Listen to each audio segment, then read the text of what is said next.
धृतिरन्तराकाशे जागरित ज्योतिर्मयी जगन्मातार आगमन वार्ता आनंदमयी महामायार पदध्वनि असीम छंदे बेगे उठे रूपलोक ও রসলোকে আনে নবভাব মাধুরীর সঞ্জীবন তাই আনন্দিতা শ্যামণি নাথিকার চিন্ময়ীকে মৃন্ময়ীতে আবাহন।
পিতৃপক্ষের শেষ, মাতৃপক্ষের শুরু।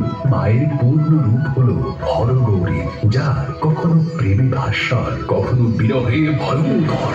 মহামায়া রূপে তিনি ত্রিদেবকে প্রসব করেন, আবার পার্বতী রূপে তিনি শিবের অর্ধাঙ্গিনী হলেন। দক্ষ কন্যা সতী রূপে তিনি শিবনিন্দা সহ্য করতে না পেরে যেমন দেহ ত্যাগ করেন, আবার পরজন্মে ব্রহ্মচারিণী হয়ে কঠোর তপস্যা করে শিবকে সক্রিয় করেন। অন্নপূর্ণা রূপে তিনি শিবকে সংসারে অন্যের মাহাত্ম্য বোঝান। এ হলো এক অমর প্রেম গাথা, স্বয়ং শিব পার্বতীর আখ্যানে।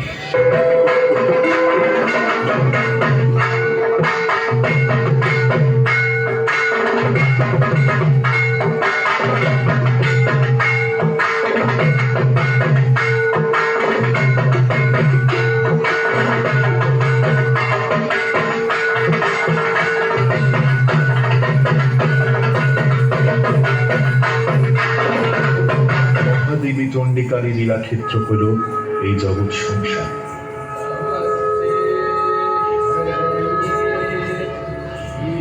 যতবার এই জগতে ঘনিয়ে এসেছে বিপদের কালো মেঘের ছায়া, ততবারই বিপদ হতে পরিত্রাণকারিণীর ভূমিকাতে আসেন মহামায়া। সৃষ্টির আদিতে ব্রহ্মার প্রার্থনাতে তার সৃষ্টি রক্ষার্থে এই মহাদেবী জগৎপতি হরিকে তার নিদ্রা হতে মুক্ত করে তার দ্বারা মধুকৈটভের সংহার করেন। আবার দ্বিতীয় তিনি মহিষাসুরের দর্পনাশ হেতু দেব তেজে নবীন কায়া ধারণ পূর্বক মহিষমর্দন করেন। আবার তিনি ভয়ে সন্ত্রস্ত দেবগণের কর্তৃক সংস্তুতা হয়ে গৌরী দেবপথে প্রকাশিত হন ও দেবারী শুম্ভাদি দৈত্যগণের বিনাশ করেন।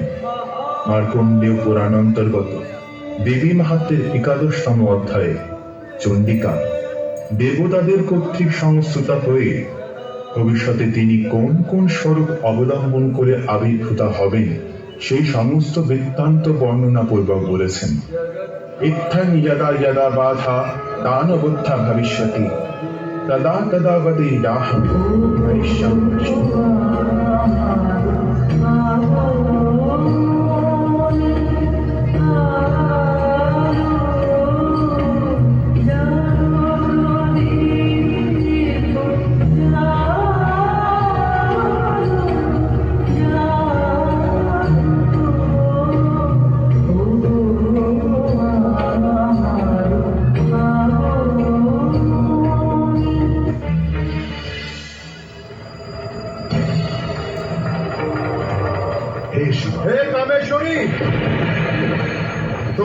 রূপে আমি মুগ্ধ হয়েছি। এই ক্ষণে তুমি আমায় আলিঙ্গন করে আমায় কাম ভাব থেকে তৃপ্তি দাও। এসো, তুমি আমার জঙ্ঘার ওপর নিজের আসন গ্রহণ করো। ঘোর, এতে সন্দেহ নেই যে তুমি দৈত্যকুলের ইন্দ্র। তবু হে পুরুষ, শ্রবণ করো, আমায় যে যুদ্ধে পরাস্ত করবে তাকেই আমি পতি স্বরূপ গ্রহণ করব।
নাচে রণরঙ্গে আমরা নৃত্য করি সঙ্গে।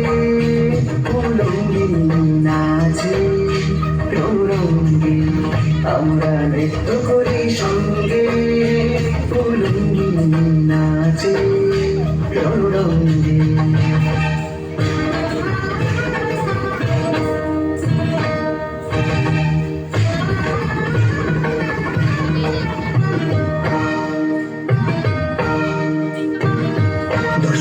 কাঁধার করে মাটির দিবসনা জলে বন্দি শিখা রাঙা রসনা।